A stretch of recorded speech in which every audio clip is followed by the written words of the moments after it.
and golden hair.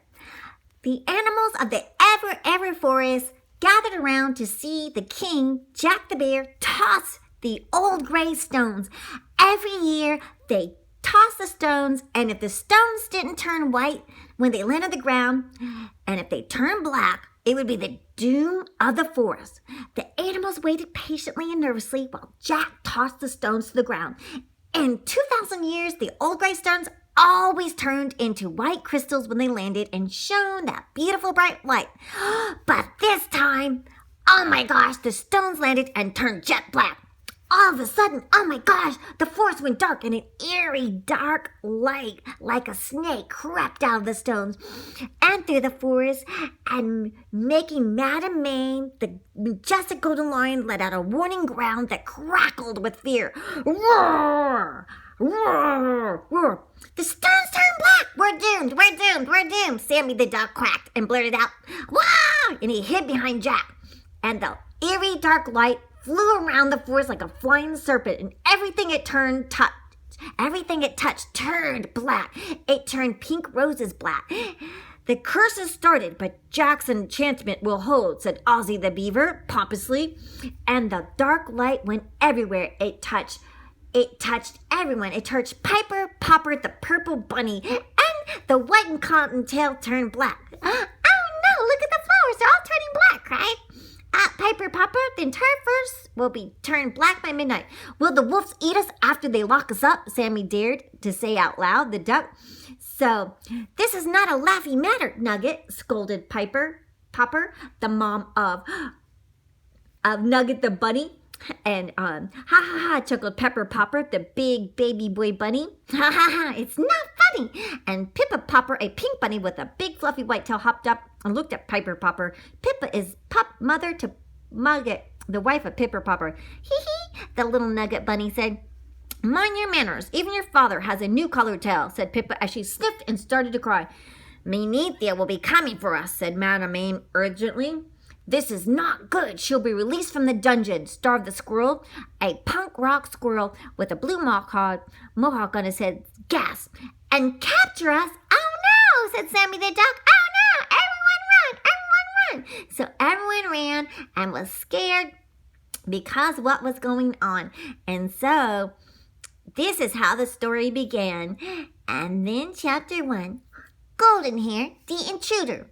So Golden Hair was getting ready because it was her big day. She was getting ready for her birthday surprise. And then, but everything she did, her hair would shine really bright and mess everything up. She went to the kitchen and where her mom, Eleanor, was preparing a delicious meal of spaghetti sauce in a cooking pot above the stove. But when little Golden Hair walked in, it blinded her mother's eyes and she knocked over the saucepan. Whack! Splat, splat, splat. Spread spaghetti sauce all over the floor. And then Lord Byron, the family dog, licked it all up. So Golden Hair went to the garage where her father Garrett was tinkering with a new red sports car. Ting, ting, ting. And he was painting it red. And when Golden Hair came in and she saw her dad, her hair lit up and beamed a golden light. He accidentally picked up red-green paint instead of the red paint. And then her father had a rainbow red car and green. And so she's like, Golden Hair, can you go play with your brother? So she went into Roy's room, who was playing Space Invaders on his video game. Bing, bing, bing, bing, bing. He was winning. But when she came to the room, hi, Roy. All of a sudden, her golden hair shone bright, and then his aircraft was destroyed. Boink, boink, donk, dosh, boink, doosh. Oh, Golden Hair, why don't you go play with Lord Byron, he said sneakily. So she ran downstairs and played with Lord Byron the dog. And then she went outside, and her bright hair startled the dog, and it ran off, and then it caught smell of a duck, and he followed it because Sammy the duck was out.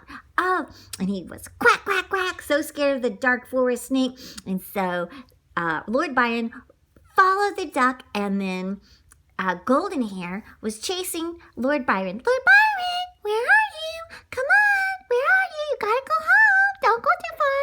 So she went and followed Lord Byron the dog, and then she fell into the magical forest, And then she heard some ducks singing, duck, duck, duck, duckity duck, duck, duck, duck, duck, duck, duckity duck, duck, duck, the duck, duck, duck, duck, duck, duckity duck, duck, duck, duckity duckity duck, duck, duck. Wow, that sounds so cute. And so she went over there, and then the ducks were singing, and then Sammy the duck saw Golden Hair. He ruffled his feathers and clucked, and then yelled, "Intruder!" And all the animals looked up in alarm and scampered away as fast as their legs could carry them. Ozzy the Beaver helped the animals get on his wooden boat. The ducks, the rabbits, the squirrel, the hawk, the lion, and most of the animals squeezed in. They all piled on top of each other. Henry the hawk was on Madam's Mame's head, and Star is on Ozzy's shoulder. They all paddled off, and only Nugget ran under the bush out of sight. Palom the horse yelled to Piper and Pipper Popper, "Quickly, on my back!" and they all ran off. So Golden Hair was alone, and she looked for her dog, and then she ran into Jack the Bear, who was snoozing underneath the tree. "Hello, excuse me, Mr. Bear, have you seen my dog?" And Jack the Bear was meditating, and there he said to her, "Well, hello, who are you?" And she said, "Hi, I'm Golden Hair. It's nice to meet you, Mr. Bear. And I'm just looking for my dog because he likes to run off and explore."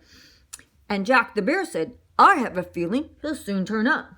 It's such an awful day that I lost my dog, and no one is coming to celebrate my birthday, and no one wants to play with me." And a little tear started rolling down her cheek, and her hair started to light up. Star the squirrel, who was picking nuts above in the tree, got so scared he ran all the way to the top of the tree to hide. "Oh, brother, I will lose my new friend," she said sadly. Here, have a cookie," said Jack the Bear. So they became friends, and then Sammy the duck waddled up, saying, "Help, help, Jack! The intruder's in the forest." Then Sammy saw the dog and became more frantic. "Quick, Jack! There's the savage beast! This monster wants to cook my goose!" Lord Byron looked at Sammy the duck. "Woof, woof, woof!" And Sammy hid behind Jack the Bear, shivering and yelled, Get him, Jack! Hurry while you have a chance!" "Sammy, this is a dog, and he just wants to play with you," Jack the Bear said. Jack tossed a piece of the remaining sandwich to Lord Byron the dog. "Gulp, gulp, gulp, gulp, gulp." "That thing still looks like he's hungry," said Sammy the duck. And then Sammy saw Golden Hair and pointed with his wing. "There's the other intruder! Run for your lives! She wants to rule the forest! It's a trap! Jack, duck!" So Jack the Bear yelled up to Sammy, "Relax, Sammy. She is a human, and she just got lost while looking for a dog." "You sure this human is not in a costume to fool us?" Sammy whispered in Jack's ear. And so Jack invited Golden Hair to dinner, and then he showed her his beautiful house. On the outside, it was just regular, and inside, it was just so cozy and warm. And then they met Pierre the Mouse, who was cleaning the house. He's the French chef, and he made them a grand feast of yummy food, and everyone came to the dinner party and had a beautiful, beautiful time. Meanwhile, Striker, the wolf, was peering into the window of Jack's home. "Jack thinks he can beat us," he said to his bandit wolf brothers, Sizzle and Dribble, the wolves. "Ha ha, boss," chuckled Sizzle. "Fat chance we got Queenie Menethia with her magic," Drizzle exclaimed. "You fools, I'm going to rule and keep Menethia locked in the dungeon," Striker scolded them. "Brilliant, boss," sulked Drizzle. The smell of Pierre's cooking was in the air. It was everywhere. He wiped the drool from his mouth with his paw. "But how?" exclaimed Sizzle with a quizzical look on his face. "First, we got to make a sleeping potion for Jack and get him out of the way. The rule says if a king is unavailable during midnight when the old gray stones turn to black, then a new king can be crowned. It's my rightful place to be king and not Jack the Bear or Queen Menethia." "Oh, the old double cross. How splendid," agreed Sizzle. And he let out a howl. "Ow! Well, how do we deal with Queenie Meanie?" Drizzle asked as his tail wagged back and forth. Sizzle laughed as Drizzle jokes. "Meanie? Good one. Menethia thinks I'm going to give her the crown, but I will keep it for myself. She won't be able to gain her powers without it, and I'll keep her locked in the dungeons for another 2,000 years. She's too old to rule anyway," Sizzle agrees, "and leathery. Her bones are too tough for us to even chew. Quick, time to make a sleeping potion and get Jack to Skull Castle at the jagged end of the forest." So they worked on their plan, and And then Striker went to the castle, and there was old, long, pointy nose with warts and all, who came to the window. It was Queen Menethia. "So the time is near," screeched Queen Menethia. She pressed her old, wrinkly, leathered face to the window. Her breath was foul. She had black lips, and her teeth were long and yellow. Her musty breath leaked out as she spoke. The smell was old like garbage. "Ooh," Sizzle gasped from the terrible breath of Menethia. He used his paw to wave off the stinky breath coming out of Menethia's mouth as she spoke. Drizzle poked him to be quiet, but made a gagging cough sound. He whistled Drizzle. "Stinky meaning." They both giggled and laughed. "Silence, you fools, or I will turn you into toads," Menethia warned the wolves with her fingertip. Her nail was so long it had curled at its tip. "I have made a strong potion that you must make sure Jack takes. He'll be sleeping like a little bitty baby. He'll be defenseless, and I'll have the kingdom back." She handed the potion vial. That gray smoke bubbled from it, so Striker took the vial potion. "I'll make sure he takes this, my queen." "Good, my pet. Good. Return to me with the crown, and you shall be rewarded as my royal guard," Menethia told him. Go now quickly, or it will be midnight soon, and I don't want us to miss a chance. There is nothing to stop us." Her old, wrinkled hand stroked him on the head. "Yes, my lady," Striker bowed. He then commanded his brothers to follow him on their task by letting a big howl. "Ow!"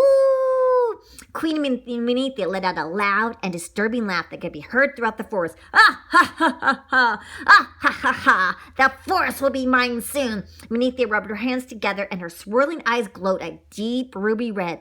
And then Striker and his wolf brothers rode out of Skull Castle, the dark in the forest, back to where Jack the Bear had planned a surprise party for Golden Hair.